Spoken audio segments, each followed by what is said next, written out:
2015 Toyota Avanza na 1.5 liters gasoline engine, G variant to mga bossing na 7-seater. Sa mga naghahanap po dyan ng low mileage na unit mga bossing, baka makursunadahan nyo to. Kutan lang muna natin ng bahagya. 34,000 lang ang mileage nito mga bossing. Naka Dunlop tires yan na series 2015 mga boss. So hindi pa napapalitan ng gulong, makapal pa, 85% red light pa. Tapos ang mileage, ito lang mga bossing Yan, 34,369 kilometer mga bossing. Pagdating sa upuan, check mo yung upuan. Oh, walang kalundo-lundo yan, walang mga punit mga boss. Then ito yung kanyang second row. Yan, naka dual AC yan mga bossing. 100% na hindi binaha ang ating unit. Okay, tapos kulay ng ating unit mga bossing, para siya may pagka-green. Mica metallic ba to mga boss, yung naka-base sa kanyang papers. Yan pag medyo maliwanag, may green siya, pero pag makulimlim parang black yung color. Alright, kaya sa mga nakaka-interest, ito na mga bossing. Price natin dito, only 465,000. Kasama na dyan yung transfer of ownership. Yan, kaya kung interesado kayo, after nyo mapanood yung vlog, pwede na kayo tumawag sa ating contact number na nasa screen. Connected yun ng Viber and WhatsApp mga boss. So dito muna tayo sa ating front area mga bossing. So coding nito is Tuesday. So kasama na dyan transfer and registration. So update natin yung registration kasi March to mga boss. Walang basag yung ating headlight tsaka yung ating fog light. Tapos may chrome line sa kanyang front grille. Yan maliwanag pa yung mga lens ng ating ilaw. And same time meron lang siya dito mga maliliit na dent mga boss. Then dito naman may mga mancha lang siya mga bossing. So original color pa. Kaya makikita mo yung mga bakas ng kanyang mancha. Tapos meron siya ditong mga maliliit na gasgas. Pero kung di ka masailan pagdating sa pintura and priority mo, makina, transmission, aircon, pasok na tayo sa iyo mga boss, no? Yan. So itakbo mo man to, Baguio, Bicol, matatarik na lugar. So quality to mga bossing kasi ito po is naka rear wheel drive mga boss. Mataas ang ground clearance mga bossing So side tayo. Naka R15 na mags, Dunlop tires yan. Kapal po, 85 to 95%, 90% yung gulong pa nito mga boss. Tapos series 2015. Yan, hindi pa tayo nagpapalit ng gulong. So papakita natin, kasi nga mababa yung odo. So kapag mababa ang odo, dapat original pa. Madalang yung may nagpapalit mga boss, no? Okay, so pagdating sa kanya side mirror, naka body color na yan. Then punta tayo sa ating interior. So dalawa available natin susi dito. Sa upuan muna tayo mga boss. Tignan mo upuan yan Walang kalundo-lundo yan mga bossing. So ang kwento na ito mga boss, dati itong company owned. So issued to sa empleyado. Tapos yung empleyado inilagaan niya maigi. Then after ilang years, 5 years ata, siyempre kailangan ibalik sa company or gusto mo bayaran mo yung unit. So ang ginawa niya, binayaran niya. Kaya sobrang sariwa mga boss. Naka platinum tint yan mga bossing Pati dito sa side yung kanyang armrest, so wala siyang masyadong gasgas. Hindi lang hindi lang naka-chrome yung ating door opener, pero maganda mga boss, no? Yan, may pagka-cream yung kulay. Alright, pati ceiling natin mga boss, so kulay beige. Sa dashboard naman natin kulay black. Dito sa ating head unit, so kulay silver mga bossing. Pati yung ating steering wheel, so wala pa siyang mga punit. Then naka dual airbag to. Naka plastic pa yung ating mga sun visor. Yan. Okay.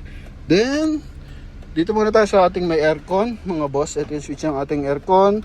12 volt socket, charging port, USB port, AUX. Alright. Tapos ito yung ating meter cluster. So wala naka-check engine. Mileage 34,369 km. Check lang natin yung ating side mirror. So naka-power adjust yung ating side mirror. Tapos yung ating mga switches mga boss tingnan mo ang switch ng ating window. Talaga namang unat na unat. Yan. So power adjust yung kabilaan. Okay, so responsive naman mga bossing. Switch ng ating hazard, ito. Okay, tapos glove box natin mga boss. Yung ating floor matting, so galing pa siya ng Toyota. Issued pa yan by Toyota mga boss, yung pagkakuha ng unit. Tapos ito, sa ating ceiling naman mga bossing, so wala siyang mga lundo, punit, or mga mancha. Then dito naman mga boss is yung ating lagyan ng eyeglasses. Okay, so ilaw natin mga bossing. Tapos dito pala sa baba is may lagayin tayo dito ng small accessories. So may card siya. Pero kung mabili nyo ito, matransfer na natin sa inyo yung ownership. So papalitan nyo yung inyong RFID mga boss para lahat naka-under na sa inyo. So kaya natin transfer mga bossing sa mga nakakabili unit para safe. Kasi ngayon maraming nabibili, mga talon kasa, nagkakaroon ng mga issue. So tayo naagapan agad mga bossing kung sakasakali may mga konsi sa paper. So tatrabahuin agad natin yan. Okay, talagang may problema, balik pera po yan. Halimbawa, peke yung dokumento, o kaya talon kasa, may mga issue pa. So, yun, kaya naiwasan agad sa atin yun. Kasi bago natin release yung sasakyan, meron tayong PNP clearance. Hindi lang tayo basta-basta nag-i-issue ng open deed of sale. So, pag nag-issue tayo ng deed of sale, kailangan nakanotaryo ang mga bossing. So, ganun tayo ka-safe kasi yung mga bumibili sa atin, nagtitiwala sa atin, syempre, pinag-ipon at pinaghirapan din nila yung mga pera nila. Kaya, ako, as seller, iniingatan ko rin yung ating pangalan mga boss, ano? So punta tayo sa second row mga boss. Busina, naka-upgrade. Yan mga boss, ganda ng busina. Tapos dito tayo sa ating second row. Yung kanyang ano pala mga boss, kulay, para siya may glitters, para may pagka-blue ganun eh. Medyo ano eh, para siyang yung Innova, pag maliwanag violet, pag makulimlim kulay black. So ito naman, pag maliwanag kulay green, pag makulimlim kulay black. So ito yung kanyang second row. Even yung kanyang second row mga boss, tingnan naman, unat na unat. Okay? Yan, ha? So wala pala siyang armrest mga boss. Kala ko kasi armrest to. So sorry. Pati yung floor matting niyan mga boss, oh.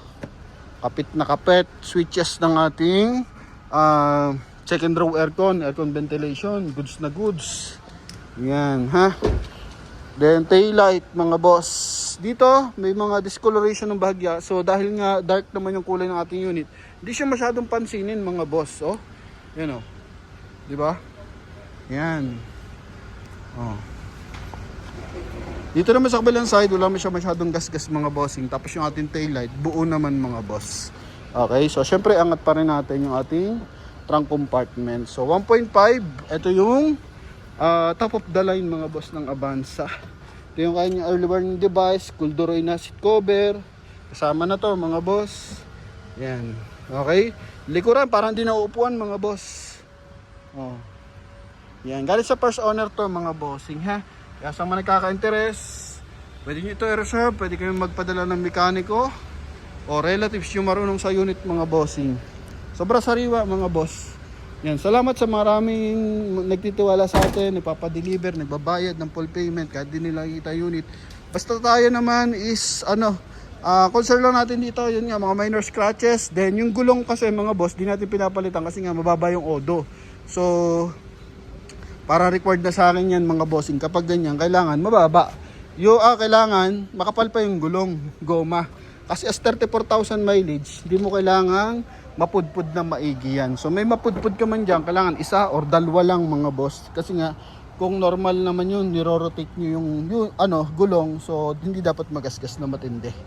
Okay, so ito yon mga boss. Yan, ha?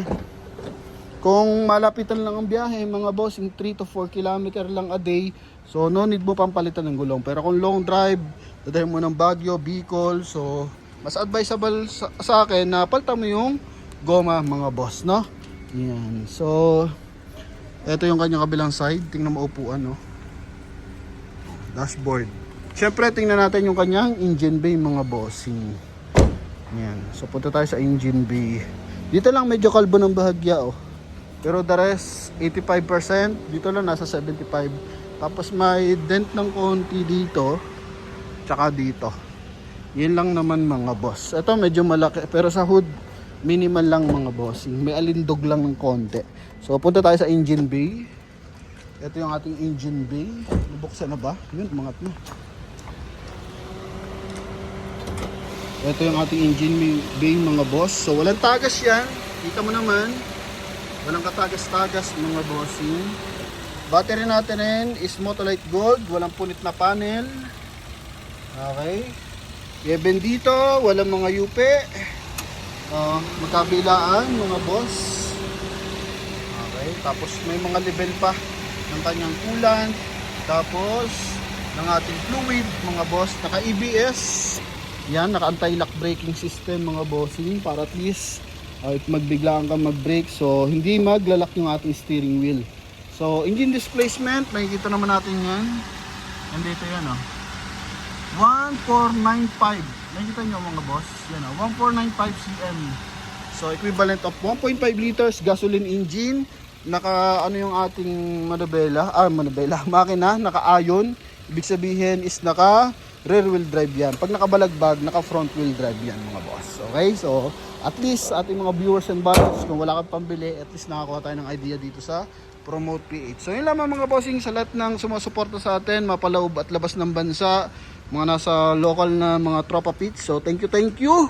Maraming salamat sa suporta. Ingat po kayo lahat. So hoping makuha nyo yung mga dream car dito sa ating mga ina-upload mga boss, no? So kung wala pa at patuloy pa lang nanonood, so at least habang tumatagal natututo ka sa unit mga bossing. Tapos sa mga interesado talaga at kapos yung pera, so pwede kayong mag-loan directly sa bangko ng cash loan mga boss. Huwag kayong magka-car loan mga bossing kasi malaking interest. So noong nakaraan, nabanggit ko na naman na meron tayong viewers and buyers na taga-bangko. So sabi niya magandang idea yung boss, kumbaga walang collateral, pera lang utangin mo sa bangko. So may iwasang mahatakan ng sasakyan kapag ganun, no? Yan. So at least kapag ganun daw mga bossing, hindi ka man makabayad sa kanilang pa-loan sa iyo, so masisira pangalan mo. Pero once na sinettled mo 'yon, kahit ilang taon na 'yon, mabibigyan ka nila ng certificate, okay, of full payment. So kapag ganun, pwede ka na ulit mag-loan mga boss. Pero kung car loan, hindi ka makabayad diyan, 1 buwan, 2 buwan, nahatakin na 'yan. Nasa kontrata yan mga boss, no? So hindi mo mapipigilan yung ano niyan, tawag dito, financing or bangko kapag gusto nilang hatakin yan. Okay? Lalo na delayed ang payment, so yun lang pagbabasihan. So sayang yung pera natin pinang-down, pinang-monthly. Kaya hangga't maaari, kung kulang pera nyo, mag-utang kayo ng pera sa bangko mga boss. Okay? So yun lang mga bossing. Thank you very much and bye-bye.